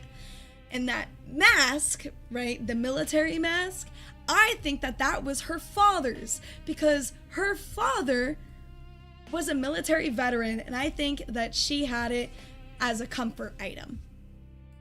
Oh, very interesting. You're kind of swaying me. So I think it could be a mixture of both. I think that something happened in the tent to make them panic for sure, which could have been the gas bubble. And they were trying to get to somewhere that they could have hidden that was more kind of safer.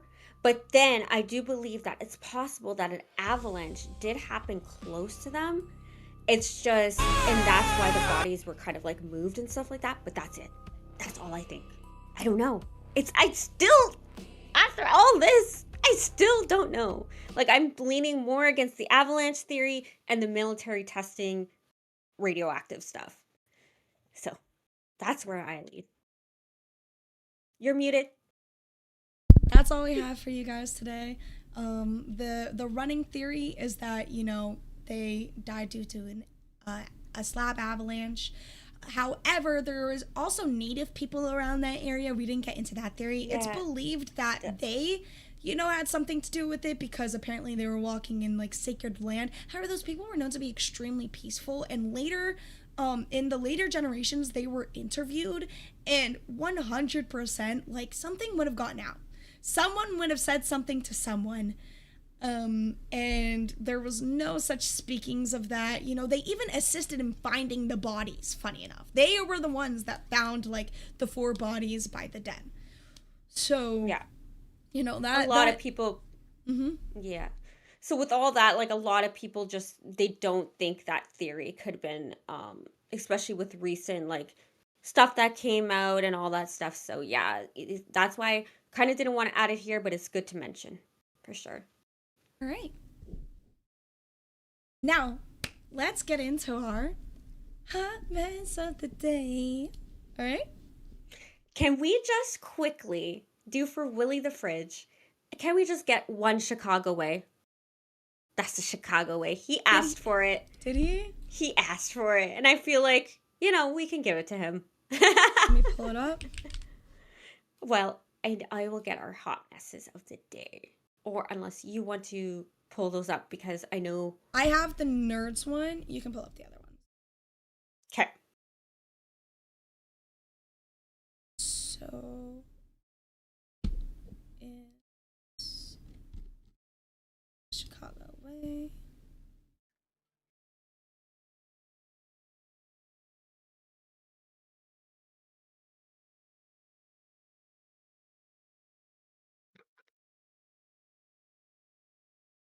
Are we ready? Willie the Fridge, this is for you. That's the Chicago way. Go. Alright. That one's for you, Willie the Fridge. Also, guys, don't forget to get in your votes for Reaper and Pitt. Right now, Reaper is winning with 11 votes and Pitt is winning with 7. And please, please, please, let's hit this Advent calendar goal, y'all, okay? Because we have something kind of fun for today planned. We also need to do our candy cane, so we might have to do that tomorrow. We might have to do our ho-ho-ho thing in candy cane. I don't think we're gonna have time today. Yes, and I don't think we hit today's Advent calendar goal either, right? No, that's what I'm saying. Like, let's hit this goal. Oh, okay. Sorry. And don't forget, stockings, your name on them. Drop a 20 now. Thank you. Oh, glitter, any color. Choose. $2 votes. Yes. So our first hot mess of the day, which is like... Wait. Oh, ooh. Hot mess of the day, oh, it's on display. Spilled my coffee, tripped my way. Here's a storm, clothes astray. But hey, I'm okay.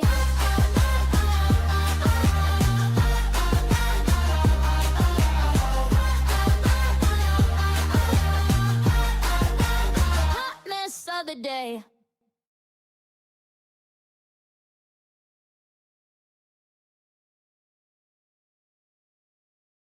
Hello? We're back. Let's get into it. Here we go. So it is balls. This is the first time they have appeared as our hot mess of the day. It's the whole stream. Rastov is missing and Billy has been crashing out. So I'm not sure what timestamp to go to. So I will just I'm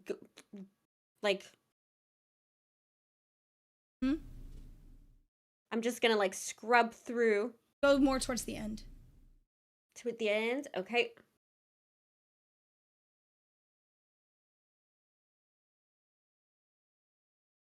Maybe the middle. This is from today, right? Yeah. Go towards the middle then. Okay. Middle. There we go. Oh, there we go. Yep. shithead to you like you are to me. Yeah, well, Kalo, This says a lot of I stuff. will fucking ruin you, dude.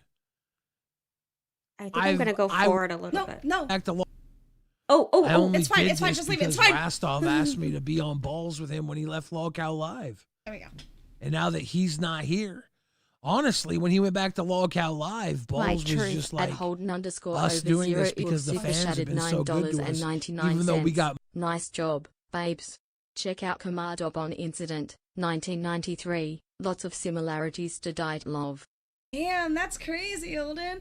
Listen, if you drop another 10, I will go ahead and I will put your name or any name that you want on this stocking. So think about it, Holden. But thank you so much for the $10. We appreciate you and your support. Don't forget to support us on these days, y'all, because we don't make it as like overly compacted content wise, because we want to get this information out in a respectful way. Go ahead and hit play. moved around from time slot to time slot and fucked with the entire time we were doing this until now we're in the butthole of the night.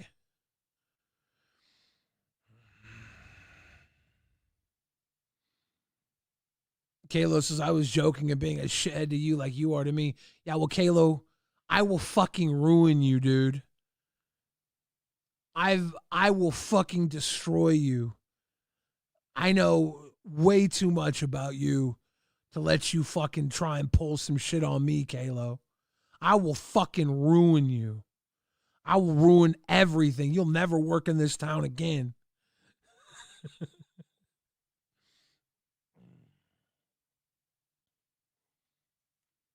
You can pause it. So I don't even know what's about to happen. Yeah, so Billy is not taking Rostov not being there very well. There were several times that I wanted to jump up and join him, to be honest, but I was genuinely so busy trying to make sure that everything was so ready for today that I just didn't have the time, and I was tuning in and out. You know, it just wasn't really sure like what to do or where to go and or how to make it better because I don't really know Billy like that. I'm not sure what there could have been, but yeah, he was a little bit of a hot mess today, but it's okay. He's in his feelings and he's allowed to be. What hosts don't have a stalking yet? Actually, no host has a stalking. Right? Am I right? I think no host has a stalking. No. So No. we have 2 Dawsons, Greeky, Yep. Buzz, Mazer, Demaya, and Steady. Yes. For Zach. So, yeah. Because Zach is expecting a new baby. Yes. All right. So, yeah, so he is our first hot mess of the day. Our second hot mess of the day is actually going to be from Nerds. That's me. You and I have been hot messes of the day a lot. I haven't been recently, but you have been recently. It was my turn, now it's your turn, girl. Wait, let me stop screaming, sorry. My truth. At Holden underscore over zero equals super shattered $9.99. Pete Reaper for me. Oh, all right. So you would like, let me see. You want me to put your votes towards Pitt. So that is now 10 votes to Pitt. So Pitt is in the lead with 17. Someone please put Reaper in the lead. Please. We've got Reaper in the lead, and who would you like on that stocking, Holden? Let me know. And what color would you like it in? I've got a whole bunch. Yes, thank you, Holden, for the TTSs, by the way. We really appreciate it. Thank you. All right, let's see. Let's get into it. What I said about his shirt? No, it wasn't funny. It wasn't Or is funny. Dude, he is all Like a pencil. take care. Yeah. You did not just come in to do that. Booster, what the fuck was that, dude? What the That fuck is was all. that? I lost This is it. me, right? Wait, is it Booster? Sad about the you idea knew that? of No. eating His a pickle. I have to I have cover my nose. That smells so bad. His insult to Smooch was, "You Smooch, you fat-lipped bitch." And then her first response It to him, took me- she didn't know that, like... Keep in mind, we got a dono literally in the first 1 minute for me to eat a pickle, right? It took me shit. literally this long to try and eat the pickle. Do you not like pickles? No. Oh my god, I love pickles. Oh, they're my favorite. Here it is. Here is where I try and eat the pickle. It took me 15 minutes to actually with eat the you. pickle. I thought I could do this. I really thought I could do it. You have to do it. You can't lick the pickle. I'm not licking No, the you're pickle. delaying too much. You're delaying too much. Lick the pickle. I'm not licking it. No one paid me to lick it. I'm not licking it. I'll take a bite.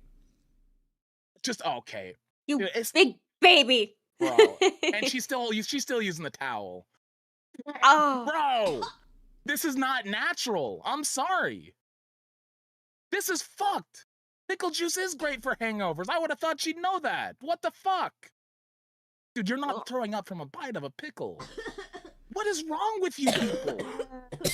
Bro, you're actually getting sick from a pickle? I was not She's just getting sick from crying. the pickle. I was Sir, she's crying crying. from a pickle. Crying, Yo. tears.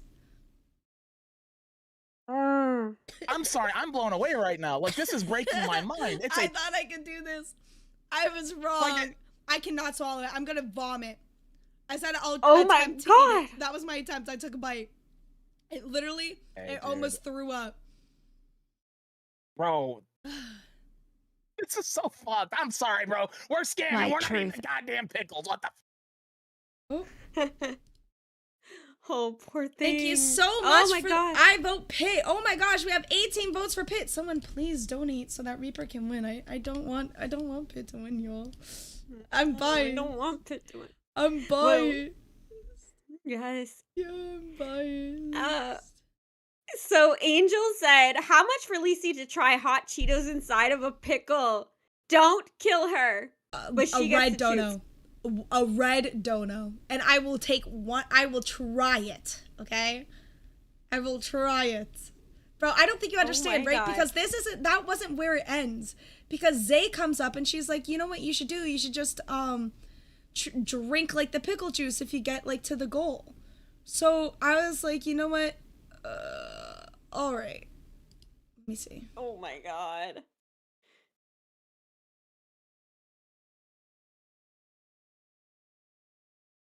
Thing is right here. Right here, yep. I'm craving them now. You. Here I am psyching myself up to You got try this this. You pickle. got this. It's To just drink it's the a little bit pickle of pickle juice. juice. It's good for you. Yeah, it's gonna be bad. my Holden. alcohol? It's gonna be really bad. Wait. He's chasing the pickle. That's great. Oh my god. Thank you, Perky Wallflower. Pickles are amazing. She's literally crazy. She's not human. Like, look at this. This is not a natural reaction to a fucking pickle juice. Like, she's shutting down, bro. I was. I 100% was, dude. Poor thing. Okay, I actually hate you see you suffer like that. Oh, I started crying it's again. friggin' I hilarious. swear to God, if you fucking It's a cry again fucking from pickle! I swear to God, don't do this. Ah. God, I have like pickle seeds all over me. He has a pickle on his hat. Oh God. Oh, God. Oh, boss girl. Oh my God. And then I threw up. Oh fuck, I feel bad. Okay, no, she doesn't do any more pickles. Oh shit, dude. And then crying again. Oh fuck. Oh. I was Jesus, dying. I feel so bad. Oh Jesus. Oh god. I breathe. I was dying, Goddamn. dude. Oh, what is this fancy? Let me read My this. truth. At Steady Unashamed Super Chat $22. Reapers, you can do a stocking in honor of Sammy in gold. Oh, thank you so much. All right. Let's do a stocking in have to order of let- Sammy and gold. And for Reapers, that makes Reapers winning 21-18. Yes. Oh my god, that is so sweet. Lisi, we have to let Boogie know. We Yeah. have to let Boogie know. Thank That you is so much, Steady. sweet. Oh, that's 22, so that's actually 22 to Reapers and 18 to Pit. All right. So I will go ahead and get that gold and do Sammy. Is Sammy with 1 M or 2 M's? I think it's SAMMI, right? Yeah, actually, I think you're right. What the fuck was that pic? That's what I'm wondering too. Alright, and then do you want to show our last hot mess or our next? Oh, guys, we're missing a hot mess today. So unless y'all have one for us, we're only doing 3. And oh yeah. Oh, right. I was gonna mention that, Lise, while you're doing that. Yeah. So our fourth hot mess of the day, we want to ask the chat what y'all think, and we will pull up the video for you guys and we will show that. So we don't have much time. So if you want to give us options, please go ahead and put that in the chat. AMMY. If this works out, then we might do this again. If you guys like to have that vote where you guys get to pick the 4th hot mess of the day. We thought it was just going to be like a fun little idea, and not at all, because we couldn't find one. Yeah, no, that's not it at all. No, who would have said that? No. Oh my, Fuzz, not like literally, you would have to fucking crown up for me to do that, dude. Yes. And not even, I don't even think that would be enough. Like, because like, if I think about how much my portion, you would have to directly send me $500 for me to do that. And like, that would have to be a goal. That would have to, not even a crown. Actually, I take it back, not a crown. That would have to, you would literally, like, I would need fucking $5,000 goal, $400 membership, okay, and 2 crowns on top of that. Damn. Wait, are you allergic to bananas? I am. But like mildly, so technically I can eat them. But I think they're fucking disgusting. Me too. I don't like bananas either. Ugh. They're so gross. Okay. So do you want to pull up the last one? Yep. The last one is live, everybody, to nobody's surprise. Yes. Particularly the intern interviews. So let's get into our first one. Did you share, Lacey, on your side? Give me 1 sec. There you go. You like tacos, Smooch. I do like tacos. So in my tacos, I don't really put meat in it. I just put green peppers, mushrooms, cheese, sour cream, and a little bit of salsa. That's what I like. All right. Good morning, hoes! Good morning, drama alert! Your intern interviews are one of our hot messes of the day. Let's get into it. Wait, why are you saying good morning, drama alert? Because drama alert said good morning in our chat. Where? Girl, turn on live chat. You only have top chat on. Oh, for frig's sakes. Oh my gosh. I am so sorry, guys. Get into our morning host. Fucking host. Sir. Here is the sock for Sammy, y'all, in gold. Not you yelling at me to turn it on and then interrupt it for that shit. Gosh, damn. Ow. He said to do. No, you are allowed to get into members waiting. Let me just check your status. Yes, you are an intern. Yeah. Let me just read it up until you already got it. So we'll see you soon, Candy. Thank you. All right, let's bring more people up here. Good Lord. Good Here we go. Here we go. On guard. On guard. No. Honestly, keep it at 0.5. Fry, listen, Fry. Whoa. Sounds good. What the fuck is that? Finally, I got you some agreed news, to a buddy. 1.5. It says right here, Sammy is still alive. Yeah, I checked while I was in the other room.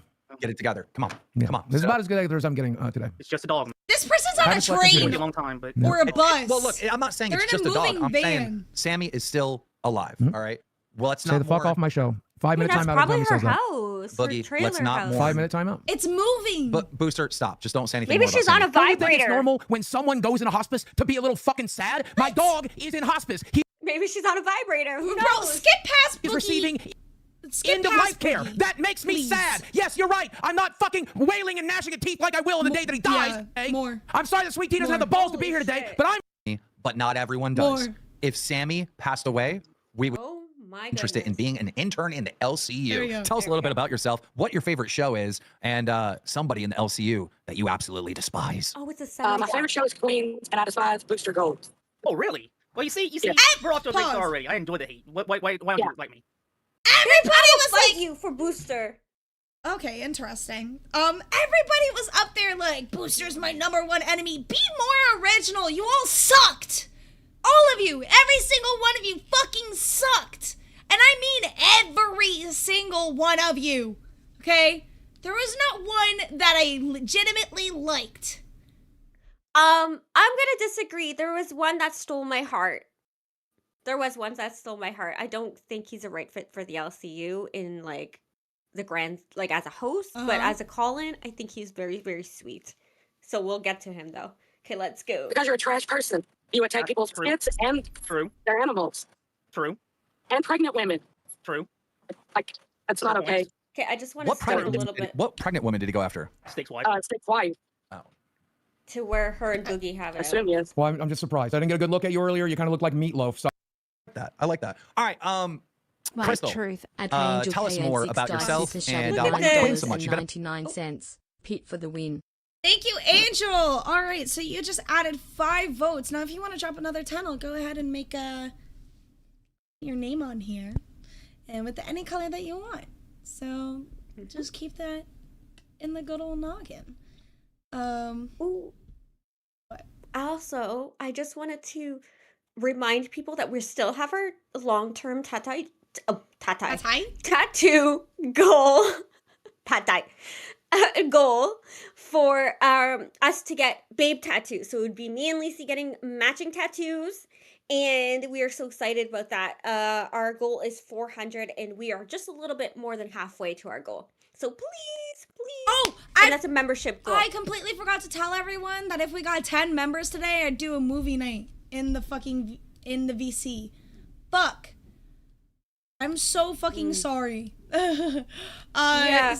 My bad, y'all. I said I'd promise that, and I completely forgot to make that a goal for today. Just keep that in mind. That's my bad. So, what's the tattoo goal? It's what Smooch said. Me and Smooch are gonna get matching babe tattoos. And I'm doing a poll on wherever you guys want me to get it, whether it's on my what's it called? Whether it's a tramp stamp, on my rib, on my thigh, or on my ankle. And if we get a crown, I'll even do it on my butt cheek. Yes. And mine is going to be up here next to the babe I already have here. I'll probably get it underneath somewhere. I'm thinking that. Want to skip to another one? Yeah. I just wanted to get into the man parts really quickly. Big fan of Mike 'Cause for we only years, have right? 8 I do remember that. Right? Yeah. Okay.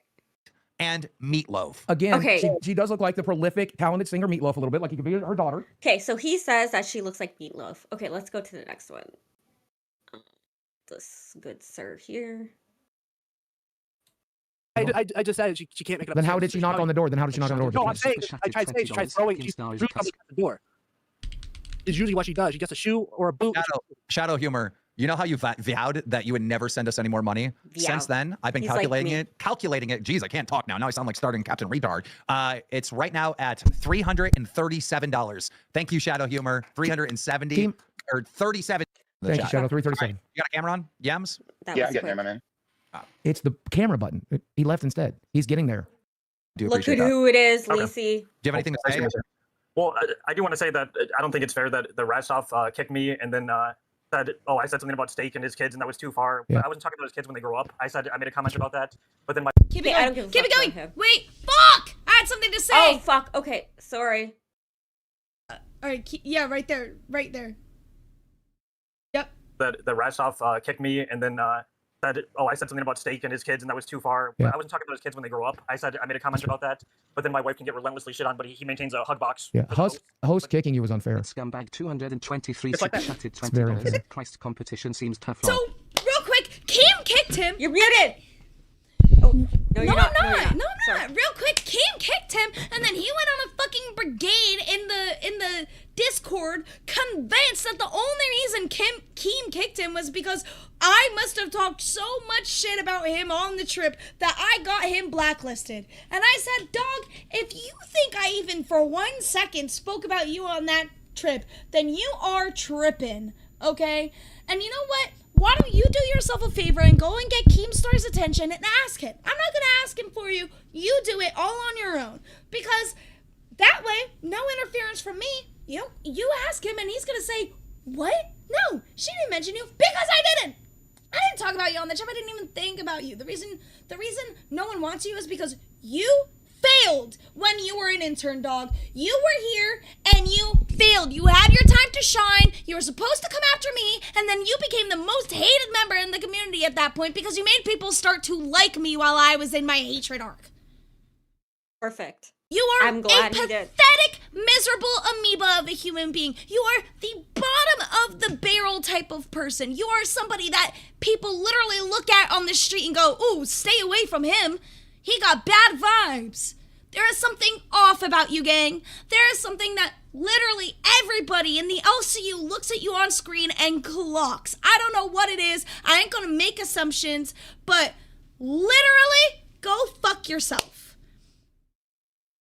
Fucking Keem. Look what he said in the chat. Bro, Keem, I swear to God, gang. I swear to God. Get up here because we're going to fist fight. I don't even care. Jama Alert says, what, you could not stop talking about him. Tell me if I did not blacklist him, you're going to make false allegations on me. Shattered $16. Reaper. Liar! Liar! Liar! He's going to believe that too, Keem. He's going to believe that. He's going to think that I'm trying to silence you. Fuck! Steady, thank you for the $16 for Reaper. That is going to be 8 votes, and that means Reaper is in the win 30 to Pitt's 23. Thank you so much. Thank you.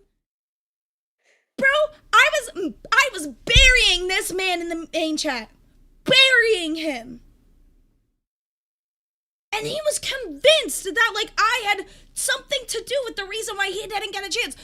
No, it's because you had, what, fucking 2 months in your internship? You showed up on, less than a dozen shows, and all of them had to do with some shit about me, some weird-ass shit where you trying to push the narrative that I had to be traumatized as a child in order to have my disorder. And it wasn't even that he was denying that I had my disorder. He was saying, no, you were traumatized because it can't be genetic. You are a traumatized person.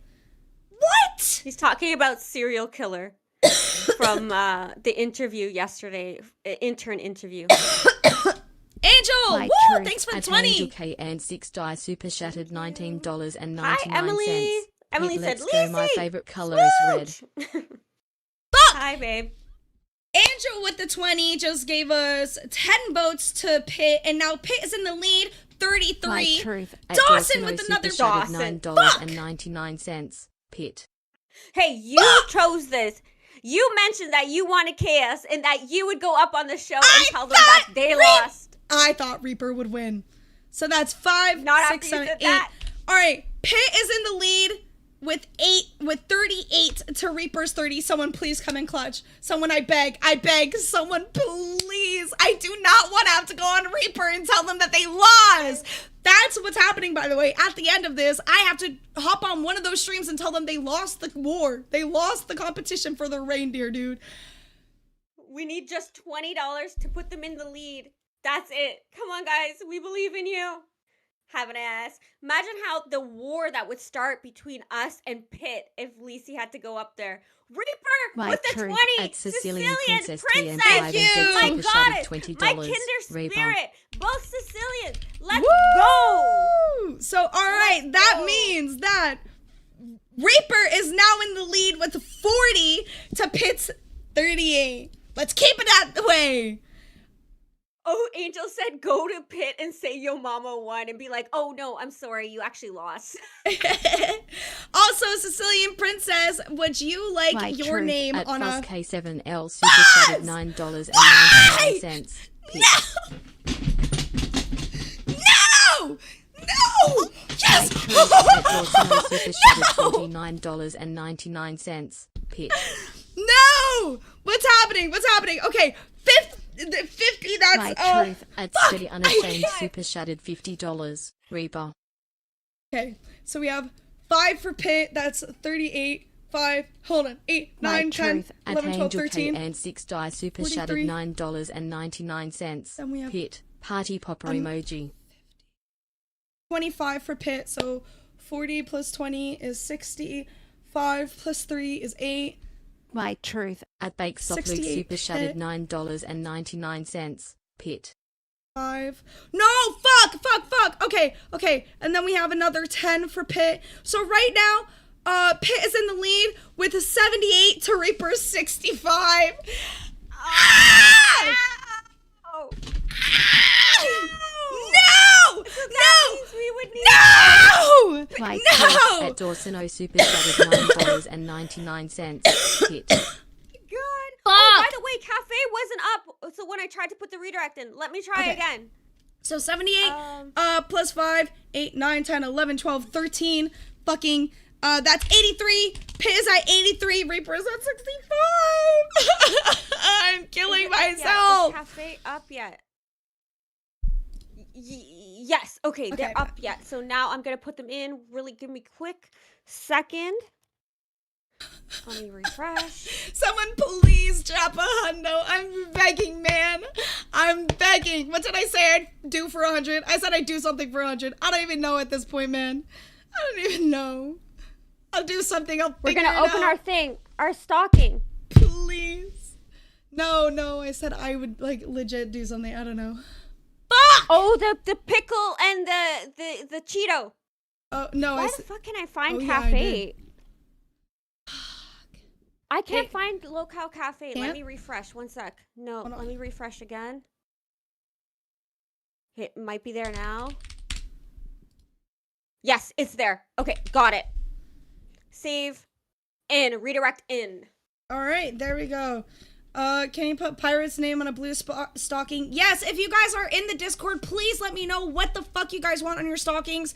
That I'm talking about you, Steady, you, Dawson, you, Angel, you get one. Sicilian Princess, you get one. Dawson, you get like fucking 6 at this point. Fuck. All right. Anyways, love you all. Thank you so much for supporting. I'm sorry we can't play our outro song. And say hi to Cafe. Bye. Bye. I love you.